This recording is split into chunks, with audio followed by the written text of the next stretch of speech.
So today we're going to break down a travel vlogger's really harrowing account of his trip into one of Philadelphia's most notorious neighborhoods. And what he found, honestly, it challenges the whole image of America. Let's get right into it. This is the line that just stops you in your tracks. The vlogger, Nomad Shubham, actually said this on the ground. We're not talking about a war zone, but the feeling of total lawlessness he got, it was just as real, maybe even more real.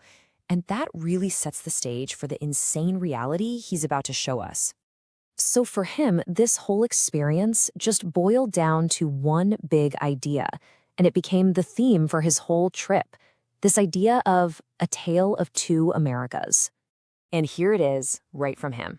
I mean, that contrast he's talking about, crazy wealth on one side and just unbelievable decay on the other, that's the idea that's going to pop up again and again. He was there to see one America, but he ended up stumbling right into the other. So you're probably wondering, how do you even get from that America to the other one? Well, for him, the journey down the rabbit hole, it all started on the city's public transit. You know, when he first got to Philadelphia, it was pretty much exactly what you'd expect from a big American city. He talks about the amazing buildings, how calm it was. It felt a lot like Manhattan to him. Yeah, this was that America, the one you see in movies, right? The postcard version. But then he goes underground to catch the metro, and bam! The whole scene just completely flips. That beautiful architecture, it's gone, replaced with just filth. The air is foul, there are cigarette butts everywhere. He even saw rats. I mean, the contrast is just, wow. He was so shocked, he actually compared it to his home country, India. And listen to this. He says the filth was worse than anything he's ever seen back home, in a major U.S. city. That really tells you how jarring this whole thing was for him. All right, so after that really unsettling ride on the metro, he finally gets to where he's going. The Kensington neighborhood. And what he saw right away, it just hit him like a ton of bricks. So what did he see? What was it that he found the second he stepped out onto those streets? What could possibly be so different, so disturbing? This is the first thing he notices, just raw and unfiltered. He says everyone is just bent over. Like they're not just hanging around, they're physically contorted, hunched over like they're frozen in place. Imagine that. A whole street of people who literally can't seem to stand up straight. It's got to be an incredibly eerie, surreal thing to see. And it wasn't just what he saw, it was what he felt. An immediate gut punch of danger. He looks around, and there are no cops. None. Anywhere. And that created this feeling that, anything could happen. Total lawlessness.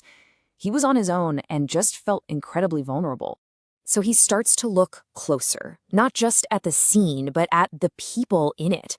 And the little details he picks up on, man, they just make the whole tragedy feel so much more real. Let's talk about that human cost. And here's the thing. This crisis, it doesn't fit into any easy box or stereotype. He saw young people, old people, men, women, black people, white people. The only thing they all had in common was this devastating physical state they were in. And then this one moment really got to him. He says a beautiful young woman came up to him and asked for $1. And that one interaction just completely shattered whatever ideas he had about who gets caught up in this. You can hear it in his voice. He was just floored. But his video isn't just about showing you what's happening. He really tries to figure out why. And that's when he starts to uncover where the real danger in this place is actually coming from. So that term, Zombie Town, it actually comes from the physical effect of these drugs. We're talking about heroin, often cut with this powerful animal tranquilizer called tranq. And what that stuff does is it just wrecks your motor skills. It literally makes people get stuck in those weird, bent-over positions he was describing. Okay, so here's a really important insight he had. He realized pretty quick that the people who were visibly struggling, they weren't the threat. He says they're so frail you could probably push them over with one finger. No, the fear, that was coming from the other guys, the aggressive ones who were clearly in charge of the area, the dealers. And boom, he was proven right. Almost instantly, a dealer walked right up to him and told him, stop filming. Pretty clear they did not want their whole operation being put on camera.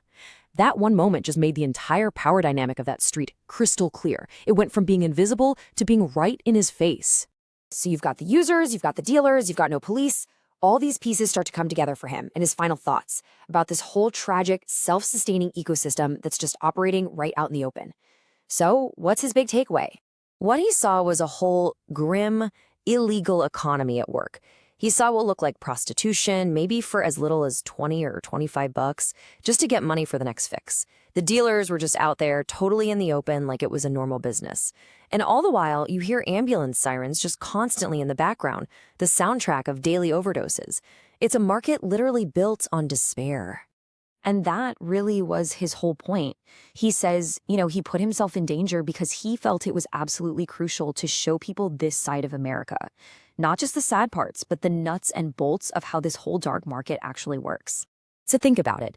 This vlogger's journey started in a picture-perfect city center and ended in a place he said felt more dangerous than Afghanistan. It really forces you to ask a tough question. Is this just some weird, isolated problem? Or is this the other hidden